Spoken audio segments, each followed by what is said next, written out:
Alors comment ça devient toutes ces formes, ces personnages, ces créatures?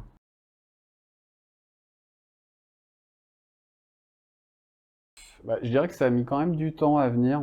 Parce au début, j'avais tendance à faire des choses, je dirais, plus figuratives. Disons avec des images au moins qui sont, comment dire, qui sont déjà intégrées dans l'inconscient collectif. Donc on pouvait vraiment voir ça comme un travail figuratif. Je crois que je dois avoir encore des petits exemples là d'ailleurs.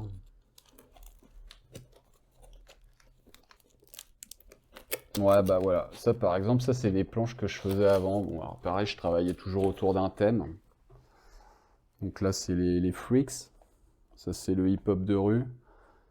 Bon, après, voilà, j'ai toujours aimé privilégier une sorte de dessin un peu simple. Et puis aussi avec un trait un peu brut, un peu sauvage, quoi. Pas non plus forcément quelque chose de très léché. Mais bon, voilà, disons que je restais encore dans la sphère du connu, du représentable.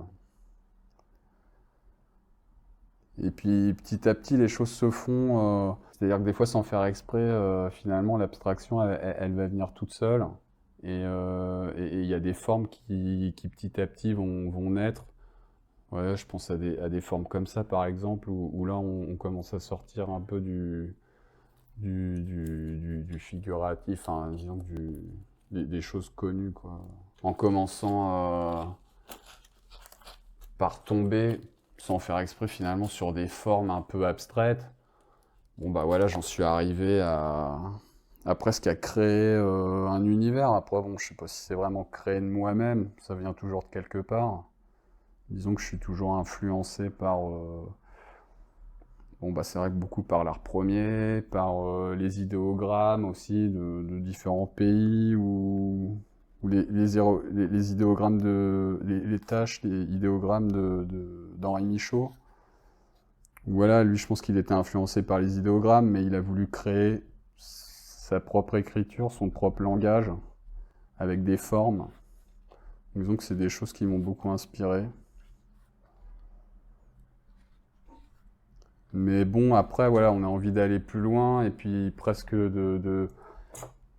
d'écrire un peu une histoire, d'élaborer une sorte de mythologie. Donc après, voilà, je vais être beaucoup influencé par des écrits beaucoup mystiques, un peu de sorcellerie, en fait, tout ce qui va se passer dans le monde dit invisible, avec justement des entités.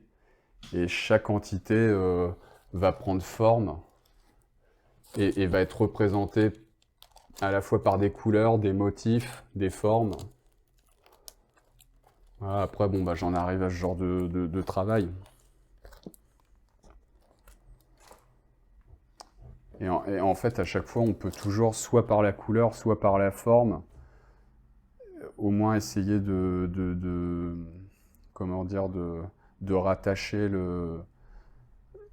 soit l'idéogramme, soit le personnage à une position, on pourrait dire géographique, enfin dans l'espace. Et donc c'est pour ça qu'on va retrouver des personnages avec des ailes, des personnages massifs.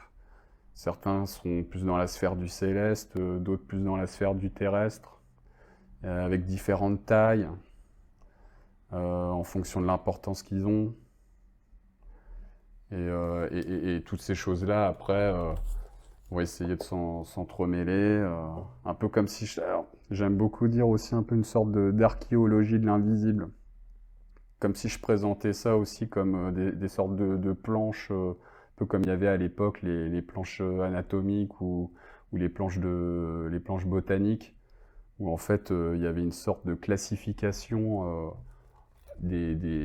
comment dire, des êtres vivants qui étaient répertoriés. Et en fait, j'ai l'impression de faire un travail comme si justement j'allais répertorier en fait toutes ces formes qui peuvent venir de mon inconscient intérieur, mais finalement qui sont toujours nourris par des influences à la fois visuelles, ça peut être des choses que je vais lire, et petit à petit, en fait, ce monde commence à éclore et puis à se construire et à s'élaborer. Puis au fur et à mesure, ça va s'affiner. Je vais rentrer des nouvelles formes, plein de choses comme ça, quoi. Hmm.